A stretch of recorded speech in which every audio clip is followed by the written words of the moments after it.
Dobrodošli ljudi u novi video. Danas ćemo snimiti jedan hibrid, ali prvo moram reći jednu važnu novost. Znači, od sada počinjem snimati za kanal Produce Gaming, pa malo će nam biti zanimljivo, malo pomogne mi šta ja znam. Pa idemo odmah snimiti ovaj video. Znači, prije snimam hibrid, Liga BBVA, Barquez i Liga 1. Pa idemo odmah početi. Znači, na golu je Sirigu. Odličan golman, već sam ga koristio prije. Jako mi se svidio. Znači, super golman. Preporučujem svima, znači, ima dobre reflekse, to mu je glavna stvar, ja mislim. Stvarno super golman. Onda center back, znači Thiago Silva i David Luiz. Znači, njima baš ne moram previše govoriti, svi znate ko su njih dvoje. Predobri igrači, stvarno. Ne moram vam ništa više govoriti o njima, znači defending, pogledajte i pace, i to je, i physical, to, ništa više ne treba. Onda ovdje tu je Team of the Season Marcelo.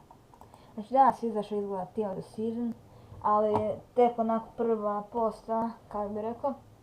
I izašao je i Team of the Season Marcelo. Znači, super ocjena ima i čak i predobar dribbling, što je vrlo dobro. Onda tu imamo second in form Danila. Znači, predobar igrač. Pogledajte, sve su mu ocjene preko 80. Stvarno. Možete ga staviti na napadača, želite. Ali, mi ga želimo na RB. Onda, tu ide Team of the Year Iniesta. Znači, predobar igrač. Svi znate ko je Team of the Year Iniesta. Da, i o njemu ne moram baš previše govoriti. Onda tu u sredini je treći in form Rakitic. Znači, treći in form. 94 passing, 87 dribbling, 86 shooting, stvarno. Ne moram vam više ništa govoriti, stvarno, predobra ocjena. Možda malo da je brži. I onda bio predobar. Onda tu je Inform Oscar. Njegove su ocjene jako dobre, osim jedne ocjene, to je physical, a jako loš physical ima. Ali dobro, može proći. I za napad imam ovdje Quadrada. Kao što vidite, super igrač. Njegov pace, stvarno je predobar, zbog toga ga i puno njih koristi. Onda ovdje tu je Neymar. I to, man of the match Neymar. Pogledajte te ocjene, 90 ocjena, 94 pace, 96 dribbling, 88 shooting, 70 passing.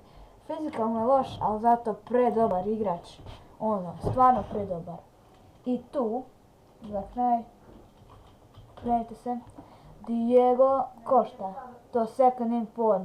Pogledajte te ocjene, 85 pace, 90 shooting, 90 physical, nije normalno, on je tank.